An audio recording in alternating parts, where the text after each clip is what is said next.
ನಮಸ್ಕಾರ ವೀಕ್ಷಕರೇ, ನಿಮಗೆಲ್ಲರಿಗೂ ನನ್ನ ಯೂಟ್ಯೂಬ್ ಚಾನಲ್ಗೆ ಸ್ವಾಗತ. ಬಯಸದೆ ನೀ ಬಂದೆ ಭಾಗ 9. ತನ್ನ ತಂದೆ ಕೊಲೆಗಾರನ ಎಂದು ತಿಳಿಯಲು ಹೊರಟ ಸನಿಹಾ ಸಿದ್ಧಾಂತ್ನಿಂದ ಸಹಾಯವನ್ನು ಅಪೇಕ್ಷಿಸುತ್ತಾಳೆ. ಅದಕ್ಕೆ ಸಿದ್ಧಾಂತ್ನ ಒಗಟಿನಂತಹ ಉತ್ತರವನ್ನು ಕೇಳಿ ಏನೆಂದು ಉತ್ತರಿಸಬೇಕೆಂದು ಗೊತ್ತಾಗದೆ ಮೌನಕ್ಕೆ ಶರಣಾಗುತ್ತಾಳೆ ಸನಿಹಾ. ಸಿದ್ಧಾಂತ್ ಅವಳಿಗೆ ಸಹಾಯ ಮಾಡುತ್ತಾನಾ?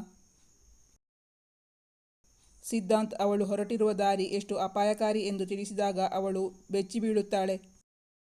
ಅಂದರೆ ನಾನು ಕೊಲೆಗಾರನ ಮಗಳ? ಸನಿಹಾ ಸಿದ್ಧಾಂತ್ನ ಬಳಿ ಸತ್ಯ ಯಾವುದಾದರೂ ಸರಿ, ಎಷ್ಟು ಕಹಿಯಾಗಿದ್ದರೂ ಸಹ ತಾನು ಅದನ್ನು ಸ್ವೀಕರಿಸುತ್ತೇನೆ ಎಂದು ಹೇಳಿದ್ದಳು. ಆದರೆ ತುಂಬ ಕಷ್ಟವಾಗುತ್ತಿದೆ, ಮನಸ್ಸಿಗೆ ತುಂಬ ನೋವಾಗುತ್ತಿದೆ. ಅವಳ ಕಣ್ಣುಗಳು ತುಂಬಲಾರಂಭಿಸಿದ್ದವು. ಸಿದ್ಧಾಂತ್ ಸೂಕ್ಷ್ಮವಾಗಿ ಸನಿಹಳನ್ನೇ ಗಮನಿಸುತ್ತಿದ್ದ. ಅವಳ ಮುಖದಲ್ಲಾಗುತ್ತಿದ್ದ ಬದಲಾವಣೆಯನ್ನು ಗಮನಿಸಿ ಹೇಳಿದ, ಯಾಕೆ, ಏನಾಯಿತು? ಕಹಿ ಸತ್ಯವನ್ನು ಅರಗಿಸಿಕೊಳ್ಳೋದು ಹೇಳಿದಷ್ಟು ಸುಲಭ ಅಲ್ಲ ಮೇಡಮ್. ನಿಮಗೆ ಈ ವಿಷಯವನ್ನು ಕೇಳಿದಾಗಲೇ ಕಣ್ಣು ತುಂಬಿ ಬರ್ತಾ ಇದೆ. ಅಂದು ಕಷ್ಟ ನೋವು ಅನುಭವಿಸಿರುವ ನಾವು, ನಮ್ಮ ಅಪ್ಪ ಅಮ್ಮ ಅವರೆಷ್ಟು ನೊಂದಿರಬಹುದು ಒಂದ್ಸಲ ಯೋಚನೆ ಮಾಡಿ ನೋಡಿ. ಹಾಗಾದರೆ ನಿಜವಾಗಿಯೂ ತನ್ನ ತಂದೆ ಅಪರಾಧಿಯೇ? ಬೇರೆಯವರಿಗೆ ಮೋಸ ಮಾಡಿ ಆ ದುಡ್ಡಿನಲ್ಲಿ ತಮ್ಮನ್ನು ಇದುವರೆಗೂ ಸಾಕಿದ್ದಾರಾ ತಮ್ಮ ತಂದೆ? ಅವಳ ಮನಸ್ಸಲ್ಲಿ ಈಗಲೂ ದೇವರೇ ತನ್ನ ತಂದೆ ಯಾವುದೇ ತಪ್ಪನ್ನು ಮಾಡದಿರಲಿ, ಸಿದ್ಧಾಂತ್ ಹೇಳುವುದೆಲ್ಲವೂ ಸುಳ್ಳಾಗಿರಲಿ ಎಂದೇ ಬಯಸುತ್ತಿತ್ತು. ಆದರೂ ಕೊನೆಯ ಪ್ರಯತ್ನವೆಂಬಂತೆ ಸನಿಹಾ ಅವನಲ್ಲಿ ಕೇಳಿದಳು, ಒಂದು ವೇಳೆ ನಮ್ಮಪ್ಪ ನಿಮ್ಮ ಫ್ಯಾಮಿಲಿಗೆ ಮೋಸ ಮಾಡಿದ್ದಾರೆ ಎಂದಾದರೆ ನೀವು ಆಗಲೇ ಅವರ ಮೇಲೆ ಕೇಸ್ ಹಾಕಬೇಕಾಗಿತ್ತು. ಅವರು ನಿಜವಾಗ್ಲೂ ತಪ್ಪು ಮಾಡಿದ್ದೇ ಆಗಿದ್ರೆ ಅವರಿಗೆ ಶಿಕ್ಷೆ ಕೊಡಿಸಬೇಕಾಗಿತ್ತು. ನೀವ್ಯಾಕೆ ಪೊಲೀಸ್ ಕಂಪ್ಲೇಂಟ್ ಕೊಡಲಿಲ್ಲ? ಕೋರ್ಟ್ನಲ್ಲಿ ನಮ್ಮ ಅಪ್ಪನ ಮೇಲೆ ಕೇಸ್ ಹಾಕಿಲ್ಲ. ಮೋಸ ಹೋದ ವ್ಯಕ್ತಿಗಳು ಯಾರು? ಮೋಸ ಮಾಡಿದವರನ್ನು ಸುಮ್ಮನೆ ಬಿಡಲ್ಲ, ನ್ಯಾಯಕ್ಕೋಸ್ಕರ ಹೋರಾಡ್ತಾರೆ. ಇಷ್ಟು ವರ್ಷಗಳ ಕಾಲ ನೀವು ಯಾಕೆ ಸುಮ್ಮನೆ ಇದ್ರಿ?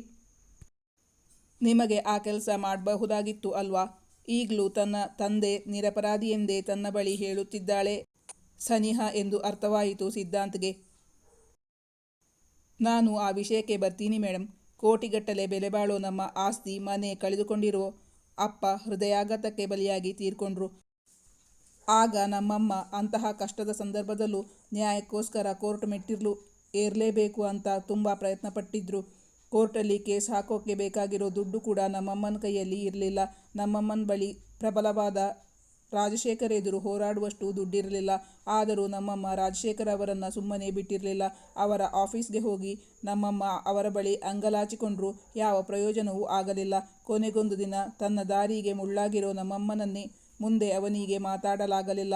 ಅವನ ಗಂಟಲು ಉಬ್ಬಿ ಬಂದಿತ್ತು, ಕಣ್ಣುಗಳಲ್ಲಿ ನೀರಿತ್ತು. ಹಳೆಯ ಘಟನೆಗಳಿಂದ ಅವನ ಹೃದಯ ಭಾರವಾಗಿ ಬಿಟ್ಟಿತ್ತು. ಬಳಿಕ ಅವನು ಮಾತಾಡಲಿಲ್ಲ. ನಮ್ಮ ಅಮ್ಮನ್ನ ಮುಗಿಸಿಬಿಟ್ರು ರಾಜಶೇಖರ್ ಎಂಬ ಮಾತನ್ನು ಅವನು ಹೇಳಲೇ ಇಲ್ಲ. ತಾನು ಅತ್ಯಂತ ಪ್ರೀತಿಸುವ ತನ್ನ ಹೆತ್ತವರನ್ನು ಕಳೆದುಕೊಳ್ಳುವ ದುಃಖ ಕಳೆದುಕೊಂಡವರಿಗೇ ಗೊತ್ತು. ಹಿಂದಿನ ಕಹಿ ಘಟನೆಗಳನ್ನು ನೆನಪಿಸಿ ಅವನ ಮನಸ್ಸಿಗೆ ತುಂಬ ನೋವುಂಟು ಮಾಡಿದೆ ಎಂದು ಅರಿವಾಯಿತು ಸನಿಹಾಗೆ. ಸಾರಿ, ಐ ಆಮ್ ರಿಯಲಿ ಸಾರಿ.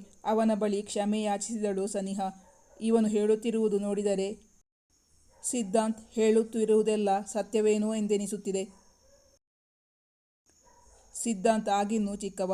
ತನ್ನ ತಂದೆ ಮತ್ತು ಅವನ ತಂದೆಯ ಮಧ್ಯೆ ಏನೋ ವ್ಯವಹಾರ ಇದ್ದಿರಬೇಕು, ಅಥವಾ ಅವರಿಬ್ಬರ ಮಧ್ಯೆ ಏನಾದರೂ ತಪ್ಪು ಗ್ರಹಿಕೆಯಾಗಿ ಸಿದ್ಧಾಂತ್ ಅದನ್ನು ತಪ್ಪಾಗಿ ಅರ್ಥ ಮಾಡಿಕೊಂಡು ತನ್ನ ತಂದೆಯನ್ನು ಕೊಲೆಗಾರನ ಸ್ಥಾನದಲ್ಲಿ ನಿಲ್ಲಿಸುತ್ತಿದ್ದಾನಾ?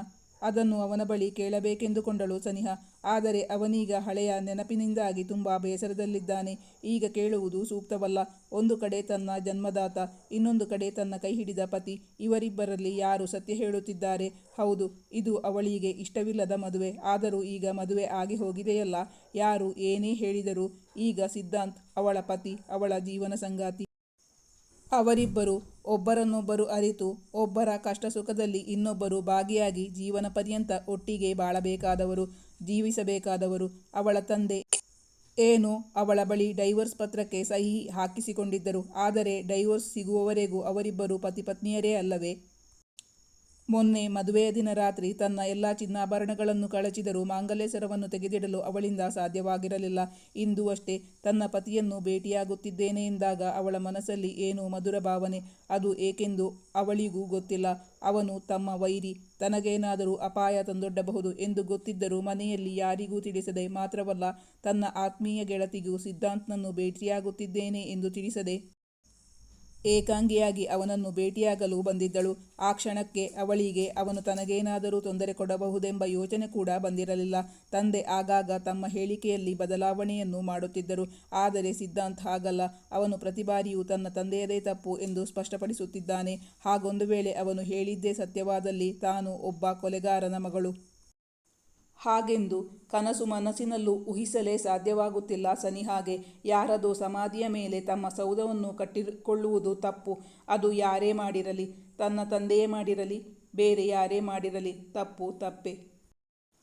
ಅವಳಂತೂ ಇದುವರೆಗೂ ಯಾರಿಗೂ ಮೋಸ ಮಾಡಿ ಜೀವನ ಮಾಡಿರಲಿಲ್ಲ. 5 ನಿಮಿಷ ದೀರ್ಘ ಮೌನದ ಬಳಿಕ ಹೇಳಿದ ಸಿದ್ಧಾಂತ್, ನಂಗೊತ್ತು ನಿಮಗೆ ನನ್ನ ಮಾತಿನ ಮೇಲೆ ನಂಬಿಕೆ ಇಲ್ಲ. ನಾನೇನೋ ಕಟ್ಟುಕತೆಗಳನ್ನು ಹೇಳ್ತಾ ಇದ್ದೀನಿ ಅಂತ ಅಂದ್ಕೊಂಡಿದ್ದೀರಾ? ಆದರೆ ನಾನು ನಿಮ್ಮ ಮುಂದೆ ಹೇಳ್ತಿರೋದೆಲ್ಲ ನಿಜವಾಗ್ಲೂ ಸತ್ಯ. ನೀವು ಈ ವಿಚಾರಕ್ಕೋಸ್ಕರ ನನ್ನನ್ನು ಮೀಟ್ ಮಾಡ್ತಿರೋದು ಅಂತ ಮೊದಲೇ ಹೇಳಿದರೆ ನಾನು ಅದಕ್ಕೆ ಸಂಬಂಧಪಟ್ಟ ಹಾಗೆ ನನ್ನ ಹತ್ರ ಇರೋ ಸಾಕ್ಷಿಗಳನ್ನು ಕೂಡ ತಂದು ನಿಮಗೆ ತೋರಿಸ್ತಾ ಇದ್ದೆ. ಅಂದರೆ ನಿಮ್ಮ ಹತ್ರ ಸಾಕ್ಷಿಗಳಿವೆಯಾ? ಹಾಗಾದರೆ ನಾನು ಆ ಸಾಕ್ಷಿಗಳನ್ನು ನೋಡಲೇಬೇಕು. ಅದು ಈಗ ಸಾಧ್ಯವಿಲ್ಲ. ತಮ್ಮಿಬ್ಬರ ಮುಂದಿನ ಭೇಟಿಯಲ್ಲಿ ಅದನ್ನೆಲ್ಲ ತನಗೆ ತೋರಿಸಬೇಕೆಂದು ಕೇಳಬೇಕು ಎಂದುಕೊಂಡಳು ಸನಿಹಾ. ಹೌದು, ನನ್ನ ಹತ್ರ ಸಾಕ್ಷಿಗಳಿವೆ. ಆಗಲೇ ನನ್ನ ಹತ್ರ ನೀವು ಕೇಳಿದ್ರಲ್ಲ, ನೀವ್ಯಾಕೆ ನ್ಯಾಯಕ್ಕೋಸ್ಕರ ಹೋರಾಡಲಿಲ್ಲ ಅಂತ. ಅದಕ್ಕೆ ನಾನೀಗ ಉತ್ತರ ಹೇಳ್ತೀನಿ. ಆಗ ನಾನು ಇನ್ನೂ ತುಂಬ ಚಿಕ್ಕವನಾಗಿದ್ದೆ. ಅಪ್ಪ ಅಮ್ಮನನ್ನು ಕಳ್ಕೊಂಡು ಅಕ್ಷರಶಃ ನಾನು ಬೀದಿಗೆ ಬಿದ್ದಿದ್ದೆ. ನಾನಾಗ ನನ್ನ ಜೀವನ ನಿರ್ವಹಣೆಗೋಸ್ಕರ ಹೋರಾಡ್ತಿದ್ದೆ. ಈಗಲೂ ನಾನು ಕೋರ್ಟ್ ಕೇಸ್ ಅಂತ ಹೊರಟ್ರೆ ಅದು ಯಾವಾಗ ಇತ್ಯರ್ಥ ಆಗುತ್ತೋ. ನನಗೆ ಆ ಪ್ರಾಪರ್ಟಿ ರಿಟರ್ನ್ ಆಗೋದಕ್ಕಿಂತ ರಾಜಶೇಖರ್ ಅವರಿಗೆ ಶಿಕ್ಷೆ ಆಗೋದು ತುಂಬ ಇಂಪಾರ್ಟೆಂಟ್. ಅದಕ್ಕೋಸ್ಕರ ನಾನು ಬೇರೆ ಮಾರ್ಗವನ್ನೇ ಅನುಸರಿಸುತ್ತಿದ್ದೇನೆ. ಆ ಮಾರ್ಗ ಯಾವುದೆಂದು ಕೇಳಬೇಕೆಂದುಕೊಳ್ಳುವ ಕುತೂಹಲವಿದ್ದರೂ ಅವನಲ್ಲಿ ಕೇಳಲಾಗಲಿಲ್ಲ ಸನಿಹಾಗೆ. ಸತ್ಯ ತಿಳಿಯುವ ನಿಟ್ಟಿನಲ್ಲಿ ಒಂದು ಹೆಜ್ಜೆ ಮುಂದಿಟ್ಟಾಗಿದೆ. ಅದನ್ನು ಎದುರಿಸುವಾಗ ಯಾವ ಅಪಾಯ ಎದುರಾದರೂ ಸರಿ, ಎಷ್ಟೇ ಕಷ್ಟವಾದರೂ ಸರಿ, ತಾನು ಇಟ್ಟ ಹೆಜ್ಜೆಯನ್ನು ಹಿಂದೆಗೆಯಬಾರದು, ಮುನ್ನುಗ್ಗಲೇಬೇಕು ಎಂದು ಮನದಲ್ಲೇ ನಿರ್ಧಾರ ಮಾಡಿಕೊಂಡಳು ಸನಿಹಾ. ಅದಕ್ಕಾಗಿ ಅವನಲ್ಲಿ ಕೆಲವು ವಿಷಯಗಳ ವಿವರ ಬೇಕಾಗಿತ್ತು ಸನಿಹಾಗೆ. ನೀವು ನಮ್ಮಪ್ಪ ಅಪರಾಧಿ ಅಂತ ಅಷ್ಟು ಸ್ಪಷ್ಟವಾಗಿ ಹೇಳ್ತಿದ್ದೀರಿ ಅಂದರೆ ನಿಮಗೆ ಆ ವಿಚಾರ ಸ್ಪಷ್ಟವಾಗಿ ಗೊತ್ತಿರಬೇಕು. ಅದನ್ನು ಸ್ವಲ್ಪ ವಿವರಿಸೋಕ್ಕಾಗುತ್ತಾ? ಸುಮಾರು 15 ವರ್ಷಗಳ ಹಿಂದೆ ನಿಮ್ಮ ತಂದೆ ವಿಟ್ರಿಫೈಡ್ ಟೈಲ್ಸ್ ಫ್ಯಾಕ್ಟ್ರಿ ಹಾಕ್ತೀನಿ, ಬಂದ ಲಾಭದಲ್ಲಿ ನಿಮಗೂ ಶೇರ್ ಕೊಡ್ತೀನಿ ಅಂತ ನಮ್ಮ ತಂದೆ ಹತ್ತಿರ ನಮ್ಮ ಮನೆ ಡಾಕ್ಯುಮೆಂಟ್ ತಗೊಂಡು ಹೋಗಿ ಅದರ ಮೇಲೆ ಲೋನ್ ತಗೊಂಡು ಅವರ ಬಿಸ್ನೆಸ್ಗೆ ಇನ್ವೆಸ್ಟ್ ಮಾಡಿಕೊಂಡ್ರು. ಬಳಿಕ ತಗೊಂಡ ಲೋನನ್ನು ಕಟ್ಟದೆ ದುಡ್ಡನ್ನು ಬೇರೆ ಕಡೆ ಡೈವರ್ಟ್ ಮಾಡಿಕೊಂಡು ಇದ್ದಿದ್ದರಿಂದ ನಮ್ಮ ಆಸ್ತಿ ಮುಟ್ಟುಗೋಲು ಹಾಕೋಕೆ ಬಂದಾಗ ನಮ್ಮಪ್ಪ ನಿಮ್ಮ ತಂದೆಯವರ ಹತ್ತಿರ ಸಾಲ ತೀರಿಸಿ ನಮ್ಮ ಪ್ರಾಪರ್ಟಿನ ನಮಗೆ ಹಿಂದಿರುಗಿಸಿಕೊಡಿ ಅಂತ ಇನ್ನಿಲ್ಲದಂತೆ ಕೇಳಿಕೊಂಡ್ರು. ಆದರೆ ಯಾವುದೇ ಪ್ರಯೋಜನವೂ ಆಗಲಿಲ್ಲ. ಅದರಿಂದಾಗಿ ನಾವು ಬೀದಿಗೆ ಬೀಳೋ ಹಾಗಾಯಿತು.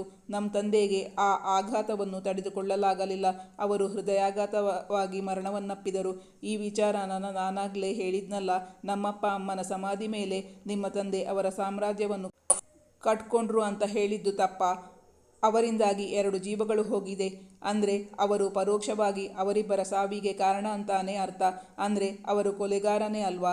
ನಾನು ಹೇಳಿದ್ದಲ್ಲಿ ತಪ್ಪೇನಿದೆ? ಯಾವ ಬ್ಯಾಂಕ್ನಲ್ಲಿ ಮತ್ತು ಯಾವ ಇಸವಿಯಲ್ಲಿ ನಮ್ಮಪ್ಪ ಲೋನ್ ತಗೊಂಡಿದ್ದು ಅಂತ ನಿಮಗೆ ಗೊತ್ತಿದೆಯಾ? ಇದ್ರೆ ಆ ಡೀಟೇಲ್ಸ್ಗಳನ್ನೆಲ್ಲ ನನಗೆ ಕಳಿಸಿಕೊಡ್ತೀರಾ? ನಿಮ್ಮ ಪ್ರಕಾರ ನೀವು ಹೇಳಿದ್ದು ಸತ್ಯನೇ ಇರಬಹುದು.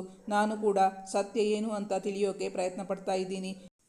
ಆದಷ್ಟು ಬೇಗ ನಾನು ಸತ್ಯ ಕಂಡು ಹಿಡಿತೀನಿ. ನನಗೆ ನಮ್ಮ ಅಪ್ಪ ನಿರಪರಾಧಿ ಅಂತ ಪ್ರೂವ್ ಮಾಡಬೇಕು ಅಂತ ಆಸೆ. ಒಂದು ವೇಳೆ ನೀವು ಹೇಳಿದ್ದು ಸುಳ್ಳಾಗಿದ್ದರೆ ಆಗ ನಾನು ನಿಮ್ಮ ಮೇಲೆ ಮಾನನಷ್ಟ ಮೊಕದ್ದಮೆ ಹಾಕುವುದಕ್ಕೂ ಹೇಸುವುದಿಲ್ಲ ಅನ್ನೋದನ್ನು ನೆನಪಿಟ್ಕೊಳ್ಳಿ. ಸನಿಹಾ ಸಿದ್ಧಾಂತ್ ಬಳಿ ನಿಷ್ಠೂರವಾಗಿ ಹೇಳಿದ್ದಳು. ಖಂಡಿತ, ನೀವು ನಿಮ್ಮ ಕೆಲಸ ಮಾಡಿ. ಇಂಡಿಯನ್ ಬ್ಯಾಂಕಲ್ಲಿ ಲೋನ್ ತಗೊಂಡಿರೋದು, ಅದಕ್ಕೆ ಸಂಬಂಧಪಟ್ಟ ಉಳಿದಿರೋ ಡೀಟೇಲ್ಸನ್ನು ಮನೆಗೆ ಹೋದ್ಮೇಲೆ ನಿಮ್ಮ ಸೆಲ್ಫೋನ್ಗೆ ಕಳಿಸಿಕೊಡ್ತೀನಿ. ಇಂಡಿಯನ್ ಬ್ಯಾಂಕ್ ಎಂದು ಹೇಳಿದ ತಕ್ಷಣವೇ ಸನಿಹಾಗೆ ಮನಸ್ವಿಯ ತಂದೆಯ ನೆನಪಾಯಿತು. ಅವರೀಗ ಇಂಡಿಯನ್ ಬ್ಯಾಂಕ್ನಲ್ಲಿ ರೀಜನಲ್ ಮ್ಯಾನೇಜರ್ ಆಗಿ ಕೆಲಸ ಮಾಡುತ್ತಿದ್ದರು. ಅವರ ಮೂಲಕ ತನಗೆ ಬೇಕಾದ ಮಾಹಿತಿಯನ್ನು ಕಲೆಕ್ಟ್ ಮಾಡಿಕೊಳ್ಳಬಹುದು ಎಂದು ಅಂದುಕೊಂಡಳು. ಓಕೆ, ನನಗೆ ಈ ವಿಷಯದಲ್ಲಿ ಸಹಾಯ ಮಾಡುತ್ತಿರುವುದಕ್ಕೆ ಥ್ಯಾಂಕ್ ಯು. ಆದಷ್ಟು ಬೇಗ ಡೀಟೇಲ್ಸ್ ಕಳಿಸಿಕೊಡಿ. ಈ ವಿಚಾರದಲ್ಲಿ ನನಗೆ ನಿಮ್ಮ ಸಹಾಯದ ಅವಶ್ಯಕತೆ ತುಂಬ ಇದೆ. ನಿಮ್ಮಿಂದ ನಾನು ಸಹಾಯ ನಿರೀಕ್ಷಿಸಬಹುದಾ? ಸನಿಹಾ ಸಿದ್ಧಾಂತ್ನ ಮುಖವನ್ನು ನೋಡುತ್ತಾ ಅವನಲ್ಲಿ ಕೇಳಿದಳು. ನನ್ನಿಂದ ನಿಮಗೆ ಸಹಾಯನ? ಯಾವ ರೀತಿಯಲ್ಲಿ? ಮೇಡಮ್, ನೀವಿಲ್ಲಿ ಒಂದು ವಿಷಯನ ಮರ್ತಿದ್ದೀರಾ ಅಂತ ಅನ್ನಿಸ್ತಾ ಇದೆ. ನೀವು ನನ್ನ ವೈರಿಯ ಮಗಳು. ಹಾಗಂದ ಮೇಲೆ ನಿಮ್ಮ ತಂದೆ ನಿರಪರಾಧಿ ಅಂತ ಪ್ರೂವ್ ಮಾಡೋಕೆ ನಾನು ಸಹಾಯ ಮಾಡಬೇಕಾ? ಅದಕ್ಕಾಗಿ ನೀವು ನನ್ನ ಸಹಾಯವನ್ನು ಅಪೇಕ್ಷಿಸುತ್ತಿದ್ದೀರಾ?